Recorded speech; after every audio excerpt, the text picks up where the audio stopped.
In the nutrient pod, a bald man suddenly woke up clutching a saxophone. Using all his strength, he yanked the tube out of his mouth and took the very first breath of his life. His entire body was covered with tubes, and there was even a port connected to the back of his head. Neo was about to pull it out when he saw something unbelievable. All around him, countless people just like him were floating in nutrient pods, as if the whole place were a giant human farm.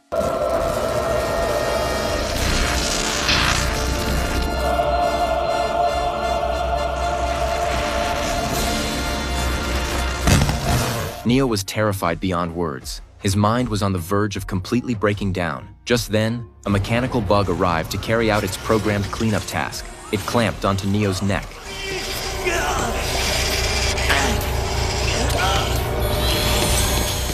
And after confirming that the human in front of it had really awakened, it twisted the plug at the back of Neo's head and pulled it out.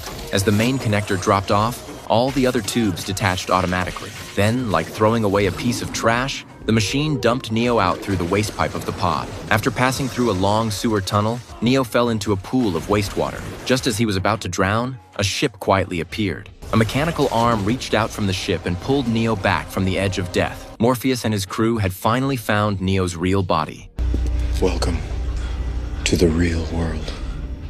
But after being soaked in the nutrient pod for so long, the muscles throughout Neo's body had already wasted away. The doctor could only cover his neural connection points with fine needles and use tiny electrical pulses to slowly reactivate the muscles that had gone numb. After a full day and night of treatment, Neo's body finally recovered. But the scars left behind by the machine's control could never truly be erased. Neo knew very well that he could never go back to his old world again. Morpheus had once lived in a nutrient pod just like Neo. He was one of the first to wake up and learn the truth about the world as it had become. Now he was going to tell Neo that truth. The place they were in now was the real world. But it was not the year 1999 that Neo once knew. It was around the year 2199. There was no sunlight here, and no freedom. There was only endless darkness and a ruined wasteland. And it all began in the 22nd century. It was the age when human civilization advanced the fastest, but it was also the beginning of its downfall. An extraordinary consciousness gave rise to the awakening of a new race.